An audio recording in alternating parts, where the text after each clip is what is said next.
Episode 1, The Building Code. I'm your host, Tom Houghton, joined by Paul Worth. Paul, VP of Sales. Tom. Creative Production Manager.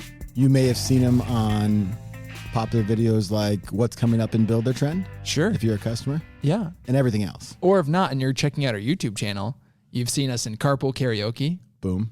That's a classic. That's a good one. Check that out if you haven't.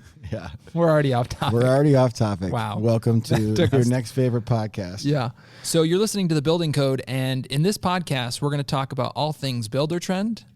Product and company, because a lot of our clients want to know about our company. Mm-hmm. Industry trends. Mm-hmm. We're going to talk to some of the best builders in the nation right now that are building unique properties. Homes, remodels, renovations. Yep. Let's hear about your business in your location. What's the market like? How's your business set up? What are your challenges? Yep. Because I think a lot of people who will be listening to this are fellow business owners, right? Yeah. Hopefully the common tie is Buildertrend, whether you're a user or a client or even an employee of our company. There should be a little bit for everything in there. I'm going to go a step further and say the common tie should be better, period, right? That everything we want to be better at, ourselves, our company, your business. So if you want to be better, you're listening to this podcast. Better.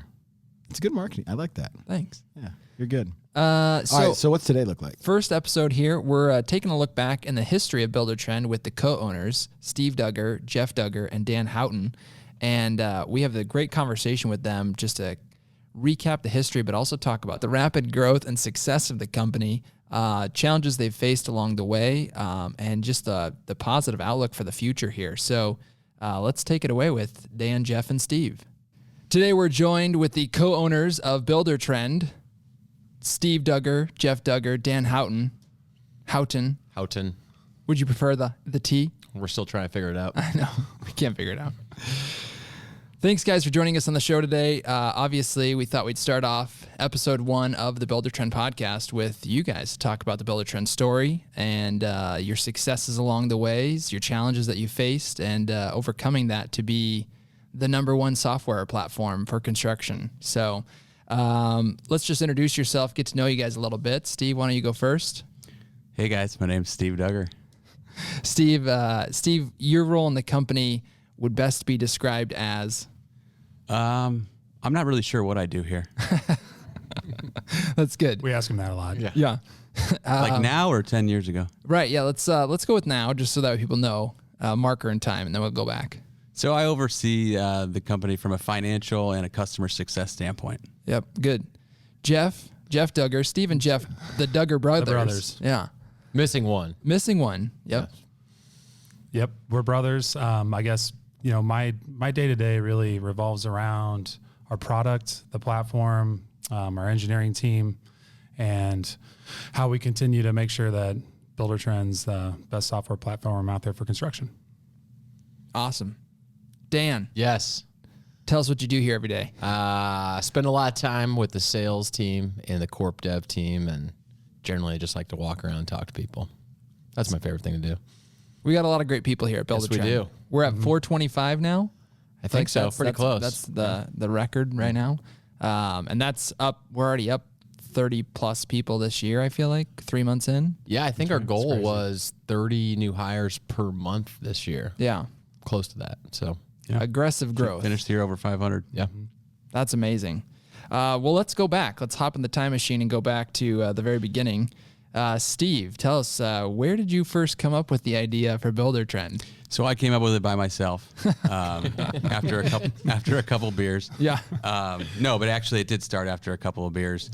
And this story goes back to 2004, actually. Okay. So we had a separate software company before Buildertrend called Dimension Technology.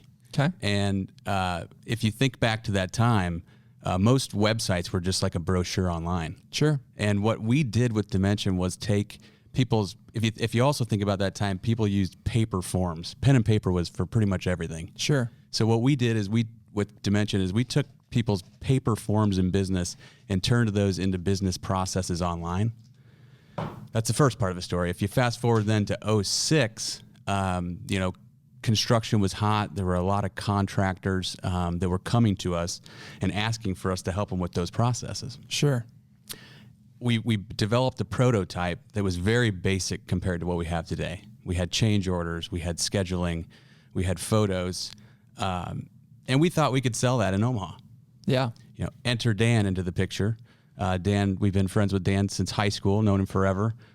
We were always looking at what each other was doing in our lives at that time, and Dan was selling software for an insurance company. Okay. So Dan took a look at what we had for the prototype of, it wasn't even called Buildertrend at the time. And he said, no, we can't sell this in Omaha. We can sell this all over the United States. Nice. And we said, well, let's do it. And we quit our day jobs. Just like that. Well, we quit our day jobs after somebody gave us $4,000 check. Okay. It was the first meeting I went to. It was the first sale, deal. Like I went to, I remember it was before I went to work. I had to start work at 8:30, and Steve and I went to this gentleman's house, and the guy literally, we were there for half hour, wrote us a check for $4,000, and we didn't have you have to have a company to have a bank account, so Sure. we incorporated that day or the next day. Yeah, we couldn't deposit the check. And I think that It's was just like sitting there. June 28th-ish. There's like a stub of the check somewhere, 2006. It's framed somewhere in the And office. Yeah. I quit my job right before the 4th of July, and we started. It was fun. That was it. Yeah, that was it. Do you It happened really fast. do you Probably remember a the week. name, the prototype name? Did it have a name? I think Oh, we yeah. called it Home Tracker. Home Tracker. Yeah. Home Tracker. Tracker. Okay, well, Trying to find the name of this company is a great story. We were literally, I don't know, it wasn't GoDaddy. Do you remember what site we were using to like find the name of No, Builder? it was. It GoDaddy. was. Was it GoDaddy? GoDaddy's. So we're just like peppering through these different names, you know, it was Sure. like Builder Pro, Pro Builder, Builder 10. I don't know what we came up with, and Buildertrend popped up. We're like, all right, we'll take that one. there you go. Yeah. So there was a lot of The thought. .com was a lot available, of thought. right. A lot of Yeah. thought went You were into deep. it. And it's Buildertrend. Buildertrend. Builder No Trend. S. Yeah. Not Anyway. builders, trends, trends, builders. Yeah. I'm still trying to get my parents to say it the right way, but Tell me about this $4,000 check that you guys got. So was that from a builder? Is that what started? Like that was where Yeah, it came It from? was. Yeah. And I mean, I think something that surprises most people is that from that moment onward, we've been funded completely internally, yeah. no outside funding. That's right. We don't have a typical startup story. Yeah, we don't have a Yes, venture it goes capitalist today, or right. anything like that came in. Yeah. But this was 13 years ago, so Yeah, I it don't. was just starting to catch on. Venture capital in Omaha, Nebraska wasn't really a thing. a thing. Yeah. There wasn't a scene around startups and entrepreneurship and kind of this wave of technology kind of almost being glamorized in some ways. Sure. Especially in the last 10 years. And really, I think Facebook and Twitter and some of these great social media platforms have changed the way people think about technology. Definitely. But back when we were doing this, I mean, our thought, at least my thought was, okay, we can make more money doing this than I'm doing at my current job. Sure. Therefore, it makes sense for me to do this. Right. And we also we were a sales driven organization early on. Yeah. A lot of software companies they feel like they need the perfect product before they can launch. Yeah. So they put all this money into R&D and none into sales. And we actually took the exact opposite approach. We said, and we've got a decent prototype here. We think we can sell it. Let's hire some salespeople. Yeah. Yeah. Good. Yeah. That actually brings up a good kind of transition to like what sets Buildertrend apart from other software companies. Jeff, you think you could give us some examples of that? Yeah. Do you mean as a product or more just as a company? I mean, I'd love to hear both. Let's start with the company though, just because So- we're kind of talking about that. Yeah, I mean, kind of playing off what Steve was explaining about the origins of BT. Yeah, we actually had technology. We had a prototype that we thought we could sell. We proved we could sell it, and then we went to market. We wrapped a business plan around that, right? So for us, we were kind of it's an MVP is the acronym that flies around now. That wasn't an acronym when we started the business, but that basically means we start small. We put functionality, we put a product in front of our customers, and we let them help us craft what that product needs to look like to really, hit the ball out of the park in the industry. Yeah. So I think just staying really connected with our customers and taking a crawl, walk, run approach with our technology helped us get there. It really helped us get there when, 2 years after we started the business, the housing crisis hit, and we had to make really tough decisions in the business to kind of pivot and expand our market approach and our appeal outside of just where we started, which was home building, Sure. to other areas of the construction industry. So that helped us because we hadn't kind of put all our eggs in one basket yet. We were still building and staying really flexible and paying attention to the market. Yeah. Let's talk. Let's go back to those early days, that 2006 period, 2007 period. So it's just you three. Then you bring on your first hire, I think, in October. Yep. Is that right? World famous Paul Worth. World famous Paul Worth. That's right. You brought Paul on, and then Don't blush, Paul. yeah. How quickly did it grow beyond that? We hired our second 1 month December, later, yeah. and then I think we hired our first 4 hires were all sales reps within about the first year we started the business, and they were all great. They're still with us. I think 9 or 10 out of our first 11 employees are still at Buildertrend 13 years later. That's which impressive. is pretty wild. Yeah, because these guys weren't making any money. Literally, I mean, At the they were beginning. making a little money, but not like it was. There was no there was no promise of stock options. There was no promise of, we were the next Facebook. We just everybody worked really hard, and very thankful for that group. Still thankful for that group that's with us today. A lot of them are the reason they set the foundation for our company. Yeah. And have been great examples to a lot of the younger and new generation of Buildertrend, which is pretty cool. So we're growing out of this recession period. So you're hiring these people, and then now the recession hits. So what happens next? I mean, really nothing. We didn't lay anybody off. We maybe slowed our hiring a little bit. Sure. But we actually continued to grow and evolve. As Jeff mentioned earlier, we kind of we started targeting the remodeling industry a little heavier during that time. A lot of people that were home builders specifically before the recession picked up remodeling during it. Yeah. And we powered through. Well, it was an interesting time in the history of technology because there was this crossroads of the Great Recession meeting technology. So if you think about the iPhone, for example, that was coming out at relatively the same time as the Great Recession. Yep. And the home building industry was at the tip of the iceberg of the Great Recession outside of, some financial instruments, in New York or whatever. But all of a sudden, our customers who were pivoting their business, as Jeff mentioned earlier, started to think about, okay, how can I operate? I used to have 10 employees. Now I have 5 employees or I have 4 employees. How can I operate more efficiently? So they would lean on Buildertrend to help their business operate more efficiently. And I do remember, it was horrible. It was a really hard time because I'm a big believer we have some of the best customers in the world, really down to earth, a lot of family businesses, just genuine people, kind of salt of the earth people. And people were really struggling during this time, and they were very loyal to us. We were loyal to them, but it was hard to watch an industry really get almost half of them get wiped out in a matter of 2 years. But we were very lucky that some of the best were using Buildertrend at that time. I know for me personally, it was a really hard couple of years. It was really hard, I think, couple of years for our foundational employees that I just mentioned. And I think there was a moment where Steve and we were having a conversation in your office, and it was like, we're going to go for it. We're not going to lay anybody off. This might suck, but we're just going to keep our foot on the gas. And one thing that Steve, I'll give credit to Steve, is, we didn't take our foot off the gas in the marketing. Yeah. And I always share that with anybody that's an entrepreneur, whether you own a construction company, a tech company, or you own a laundromat down the road. When things get hard, you can kind of reel back, or you can take advantage of the opportunity. And the opportunity we had was everybody else was reeling back. And so we put our foot on the gas. And if anything, we had 1 year that was pretty slow growth, but we still grew. We kind of call that the lost year. The lost year of Buildertrend. But it was great. It gave us time to mature our business, quite honestly. It gave us a little bit of longer runway to be a stronger company. But it was a wild time. It was a really wild time. Yeah, I mean, the lesson learned is recessions are actually a great time to build a business because, to Dan's point, if you do things right and you do put your foot on the gas in sales and developing your product, and you can really emerge as a leader when your competitors are taking the foot off the gas. Sure, definitely. Yeah, that's a good point. So, Dan, you kind of talked about marketing as an opportunity there. Do you have any other advice to business owners that are starting out? Because obviously, again, you guys have now seen multiple phases of growth, so your experience is unique to most businesses.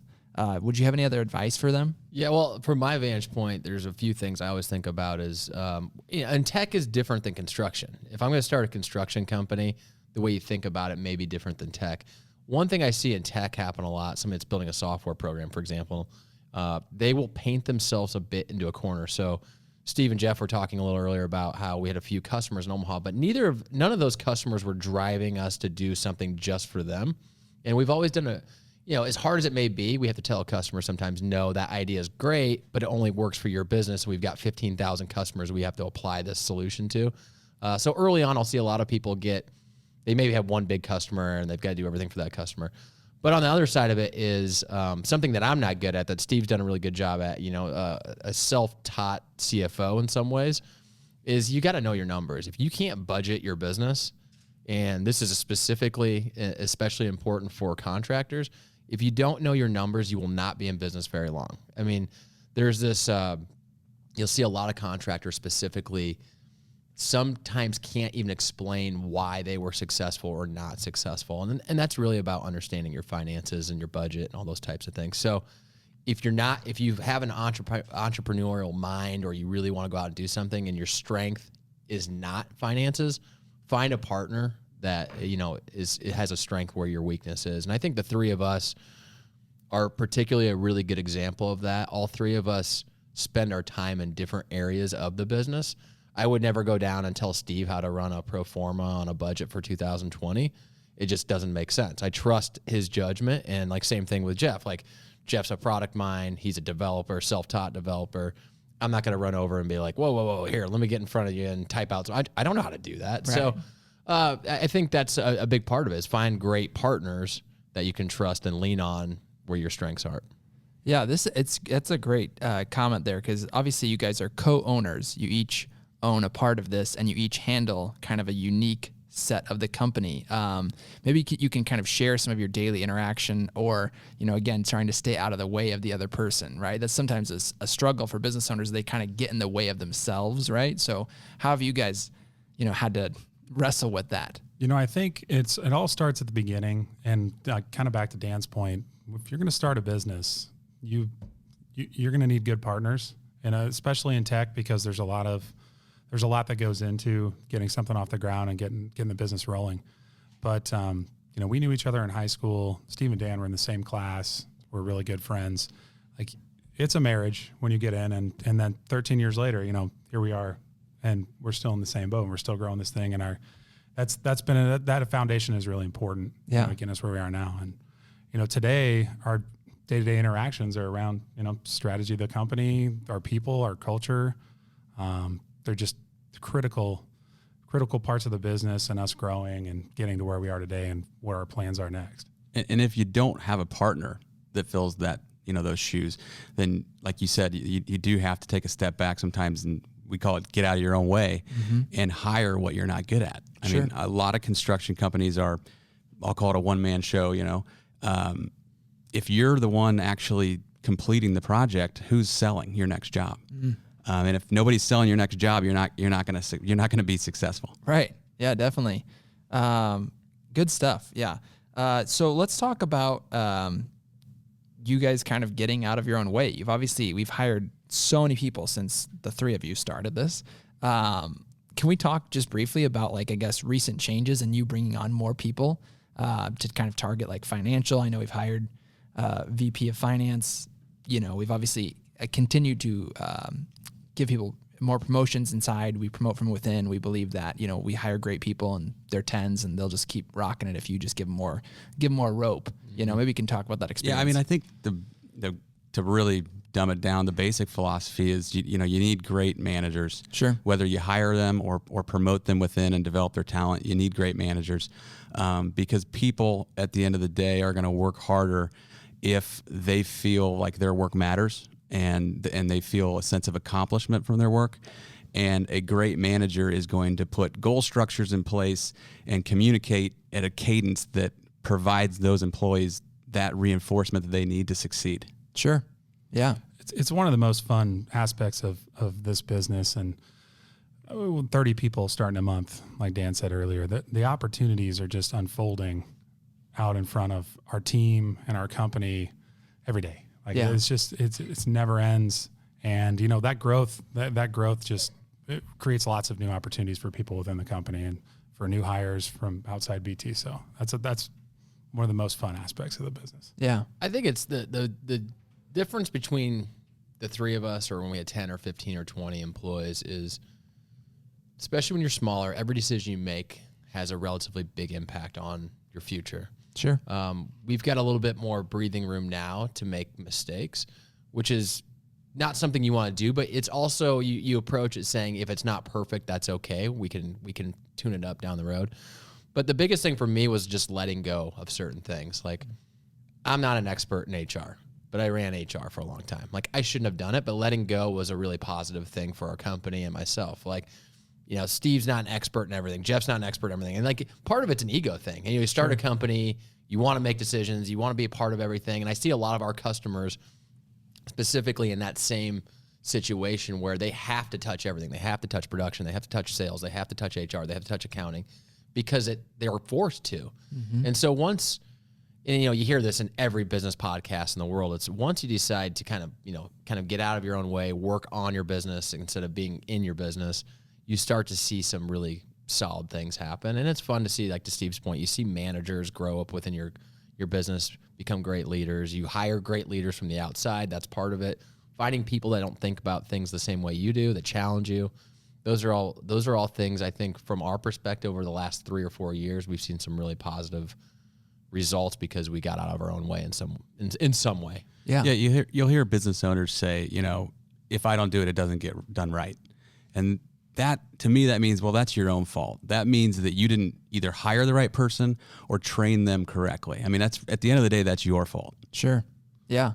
And it will hold your business back. And you can't scale yourself. You can only scale yourself so far. Right. Because you're one person. But I think the hard part is just that, though. It's like, how do you find, I mean, this is the conversation I'm having with our customers right now. How do you find great people? And once you find a great person, what do you do with them? How do you train them? Right. And so, you know, I think one of the challenges that I'm seeing a lot of small business owners, a lot of contractors have right now is, how do I go source that great person? Once I source them, how do I train them? And I think a lot of it for me is, you know, and we've hired some people that I never thought in the world that we would hire. But you kind of you open yourself up, you know, especially in your local community. You ask a lot of questions. Sure. And if you're really positive about your business and where you're headed, usually people will feel that vibe and people will feel that energy, and they will, in some ways, come to you. It will come to you more than, and you'll have to go out and kind of pull people in too. Sure. Yeah. But a lot of it I think for me is just asking questions outside of our company. And I know Jeff and Steve have done the same. And people can call that networking. I don't look at it as networking. It's just, I need advice on something. Yeah. How do you think we should do it? And then all of a sudden that can turn into a whole other, you know, kind of situation. So you're a perfect example of it. You were helping us on videos, 3 years ago, 4 years ago? Yep. And we saw just an opportunity to try a video, and now you're with us full time, right? So, I mean, that's how it works. Best decision of your life? Yeah, exactly. Best decision of our life, Tom. Best decision of our life. Yeah. Good. Yeah. People are so crucial, and we have had such great success hiring tens, these great people. I kind of want to talk about, you know, we're based here in Omaha, Nebraska. I think it's if you tell that to the other 48 states, they're kind of scratching their head and going, why are you here in Omaha? And I think people are a huge part of that. Would you guys correct me if I'm wrong? Absolutely. Yeah. So, I mean, I guess the relationship part of it too, obviously, Omaha's a pretty well-connected city for people who don't know it. So people know good people, and those people kind of stand out above the rest. Would you agree? Yeah, I mean, we've got so many people here that are related. Yeah. I think that's our best friends or college roommates. I mean, brother-in-laws, cousins. And I think that's a pretty good indicator that people like what they're doing and they know good people and they want to bring them in. I think our biggest source of new talent by far is employee referral or team member referral. I mean, it's well beyond anything else. It's almost interesting that we've got, you know, we're pushing 500 people, and I don't think, you know, we did these new hire meetings that somebody walks in here almost blind, not knowing anyone. It does happen from time to time, which is great. You know, I wish we had a great balance of it all, but being in a town with about 1 million people, like, it seems like everybody's somehow connected. And we're all connected when we started. That strategy's really scaled well for us too. Yep. I mean, speaking to every stage of your business life, if you're a one-man show, you have friends, you have family, right? And then once you get to 5, you know, now you've got 5 people with friends and family, and so that's something that really scales and has continued to scale for us. And that, like Dan said, on day 1 it was our biggest employee source, and it still is today. Yeah, I mean, I can remember I was sitting in a meeting probably about a year ago with 30 people, and the question was asked, how many of you were referrals of Buildertrend? And I'm pretty sure it was 29 people raised their hands and said, I was a referral. And it just speaks to the power of good people no other good people, and those are the people you want to work with. Yep. And we broke the rule right out of the gate about not doing business with relatives and friends. So we've just kind of continued to break that rule as we've grown. It's worked, I mean, I always say this, like, if you're going to work with people, why wouldn't you like working with the people you work with? Like Sure. the no friend rule or no family rule. I mean, as long as you're direct and your communication is clear on what the expectations are, especially from the beginning, before they come on board, then 9 out of 10 times it's going to work out pretty well. Yeah, let's pivot from there and talk about people. Obviously, relate heavily to culture, and the culture here at Buildertrend is fantastic. And if you don't know what we're talking about, you should definitely come visit us for a Buildertrend University just to really get a taste of it. But it's a great opportunity for our clients to see the place and just feel the culture. Let's talk about culture. What do you think sets us apart? How did we get there? Anyone want to take that one?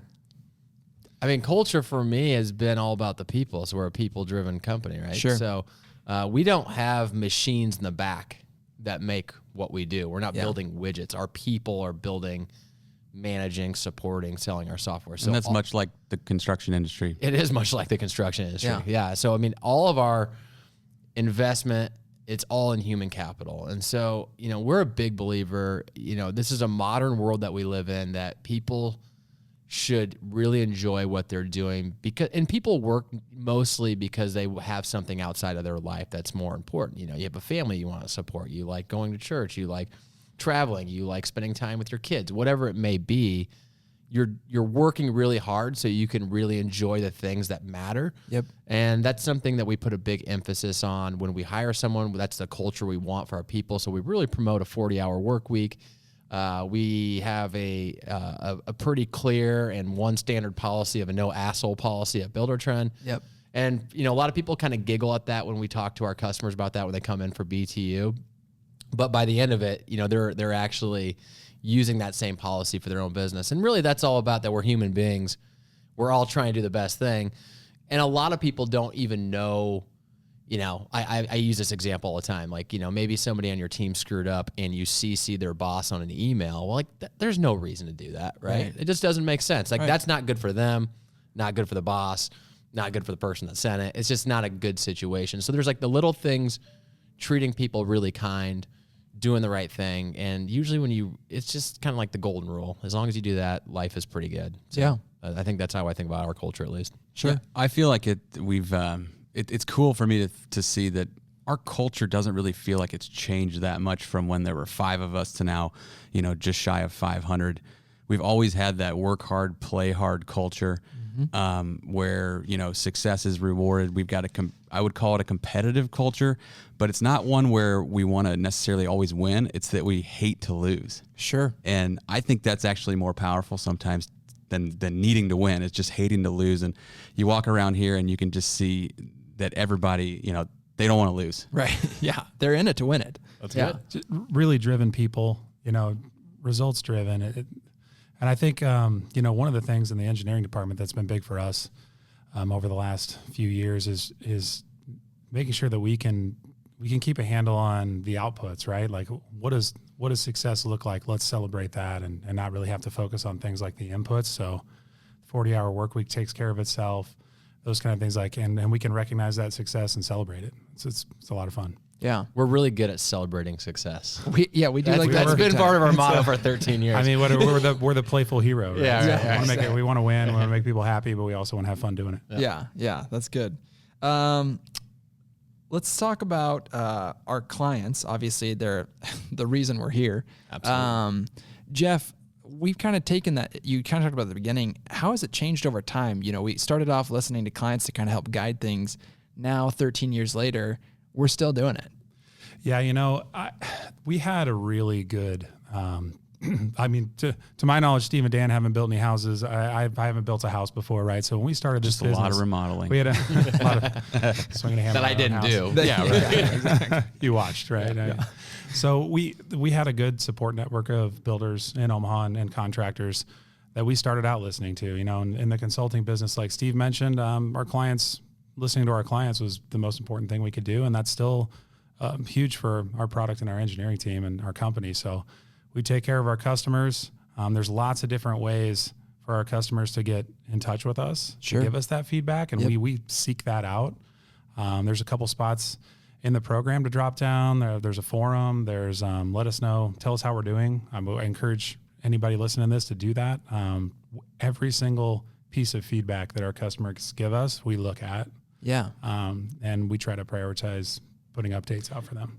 I like to always say that we are simply we're a customer service company, but we just happen to have the best construction software in the world. Well, that's good. And I mean, it really is the truth. Yeah. Yeah, it is.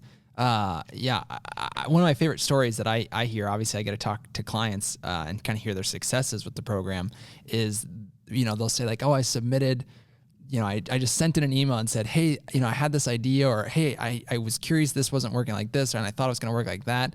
And then 2 weeks later, or, whatever, there's a change that happened, Maybe we could talk about that just briefly too, and how our software is structured differently than most traditional companies. We're constantly evolving. Maybe you can talk about the pros and the challenges with that.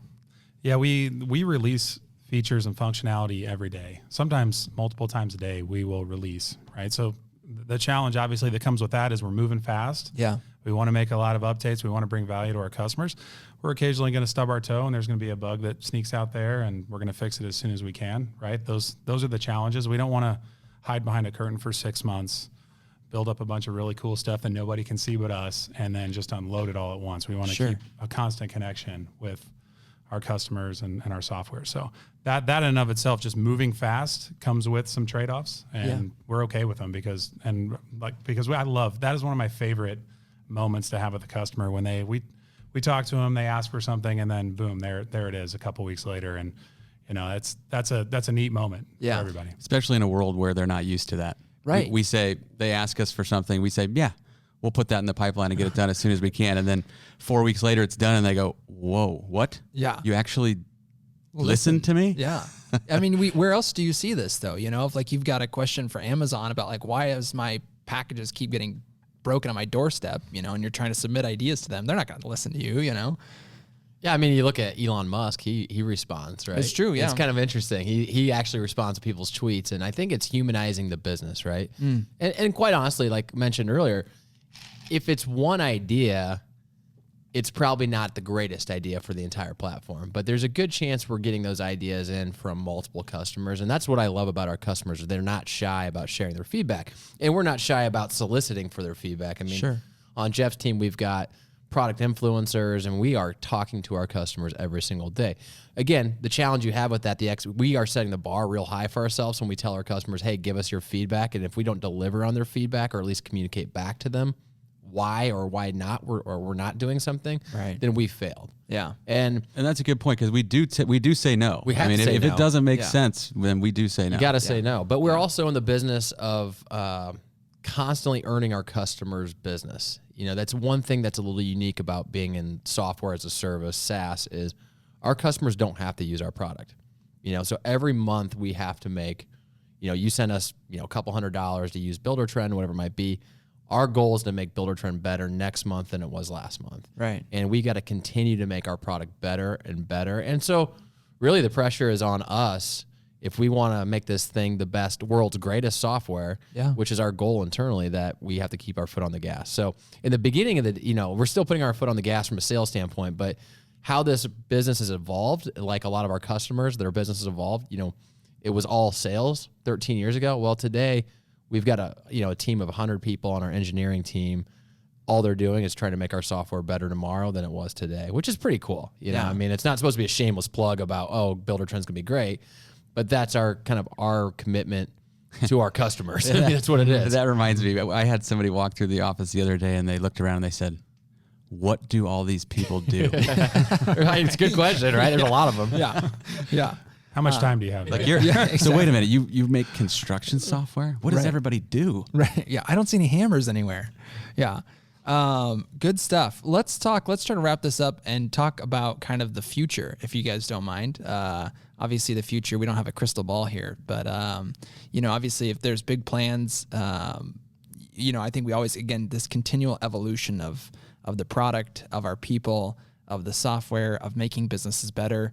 I feel like that's the goal, right? We're just going to stay true to that. Yeah. So if you think about our platform, so we used to be a software solution, and now we're a platform. That's just kind of an industry term. But we're bringing in, not only do we want to provide the best software, but we also want to bring in the best possible experience for our customers, their trade partners, subcontractors, whoever it might be. So we're doing all these really great things. So we're offering insurance through our platform. You have payment processing through our platform.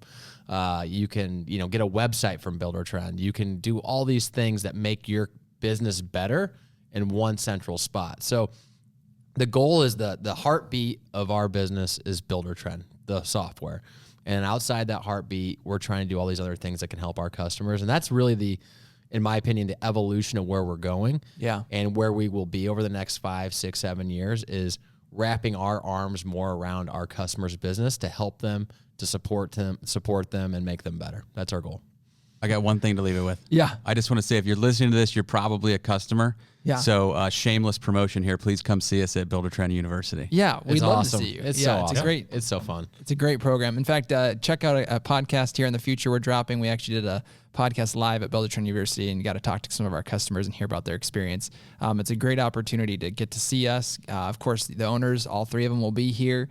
So you can shake their hands, you can ask questions, you can give feedback, and we'll listen. That's what's so great about it. What a great conversation we had with the co-owners there. Love those guys.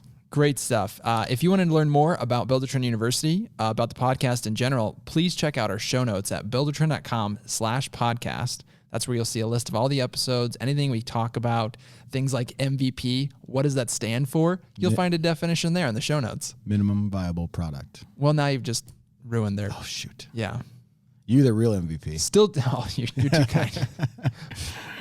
Go check it out online, buildertrend.com/podcast for more information. Thanks for tuning in. And next time, we're going to be talking to some of our builders from IBS, from the International Builders Show. Yeah, you always got to explain IBS. Yeah, that's a weird one. That is. But it's the International Builders Show. It's our 13th year. It's the biggest show in construction industry, and it's a really great time for our team, seeing our clients, meeting new clients, and we have 4 interviews from some of my favorite clients. Yep, really good. So stay tuned for a 4-part series on the International Builders Show.